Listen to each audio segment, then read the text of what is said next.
Xayrli kech qizlar, sizlar so'ragan Rubika qizim xonasiga nimalar oldim va qayerdan. Birinchi ko'pchilikga yoqqan shu shkafimdan boshlayman. Kimdan olganimni va qayerga zakaz qilganimni opisiyaniyada отметка qilib qoldiraman. Ishligi juda ham yoqdi. Keyingi xaridim kerak bo'ladi deb o'yladim. O'zi qimbirlaydigan shunaqangi qulay bo'lgan belenchak. Tug'ilishi bilan yotqizishga qulay bo'lgan bu belenchakni esa qo'l ishi mehnati. Buni ham Instagram orqali zakaz berdim. Shunaqa ham zo'r nabor qilib berdilar shu idishlari bilan birga. Bu esa bolani vannochkasi, onam menga sovg'a qildilar. Juda ham ishlatishga qulay ekan. O'zimga rosa ham yoqdi. Xonani har bir burchagiga alohida mehr berdim. Ayniqsa shu burchak meni boshqacha rom qildi. Shu mebelni olishni anchadan beri xohlagan edim. Ko'nglimdagidek bo'ldi. Juda ham xursand bo'ldim. Sizlarga qizlar yoqdimi? Bu ko'rib turgan mebellar ham shkafim bilan birgalikda nabor. Imomnaqangi pelenalni matrasik zakaz qildim internet saytdan.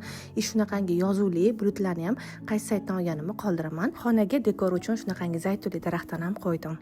Aytganchi qizlar, eng muhimi bolani kravat haqida aytmanman-ku. Katta kichkina bo'ladigan shunaqa qimirlaydigan kravatikdan zakaz qildik. O'zim xohlagan oppoqqina pastel nabor va podushkalarni Lily Baby'dan zakaz qildim. Bir pasda o'zim xohlaganimdek sifatli qilib yetkazib berishdi. Shinamgina farishtali bo'lgan xonamizni obzor sizlarga yoqqan bo'lsa juda ham xursandmiz.